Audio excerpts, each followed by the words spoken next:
My interest in the ocean was sparked early on by the Undersea World of Jack Cousteau, which aired on television in the 60s, and no one had ever seen anything like that, I think, before he had started doing those specials, and it was just like landing on the moon for me.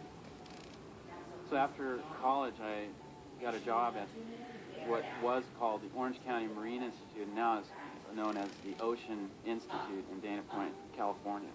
Harry Helling, the director, asked me to do a comic book about tide pool ecology. And so I came up with this idea of doing this comic book called The Intertidal Zone.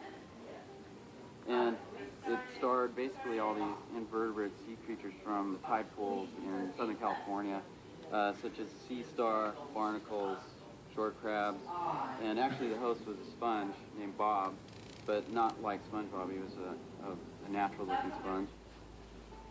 I reached a point at the Marine Institute where I was more interested in creating things and painting and sculpting. I started using motors and parts from old toys and sort of cannibalized these things into sculptures. I have one right here. This one is this dog that I made out of some motor from some toys. He actually barks a little bit. He's a little bit old right now, so he's kind of tired. I actually went up to Cal Arts and brought all my paintings with me. I had no animation experience and no film. And I met with Drew Engel, who was the head of the experimental animation program there. And he looked at my work and said, "You belong here," immediately. And it totally changed my life. My thesis film was called Wormholes, and that was funded by the Princess Grace Foundation. Wormholes was an attempt to depict relativity in a poetic way. I was trying to present this kind of complex scientific idea in a way that was easy to understand. I had had a film accepted into the Ottawa Animation Festival, so I went to a screening of Wormholes, and I love the style, but it was extremely cerebral, conceptual, and warped.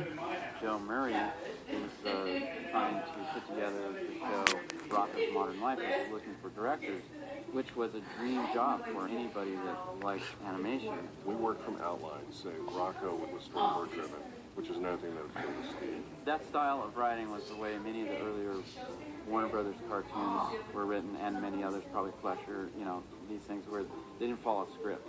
There was one in particular that had a story. It was Undersea, actually, episode where fish are fishing for fishermen, and he came up with that.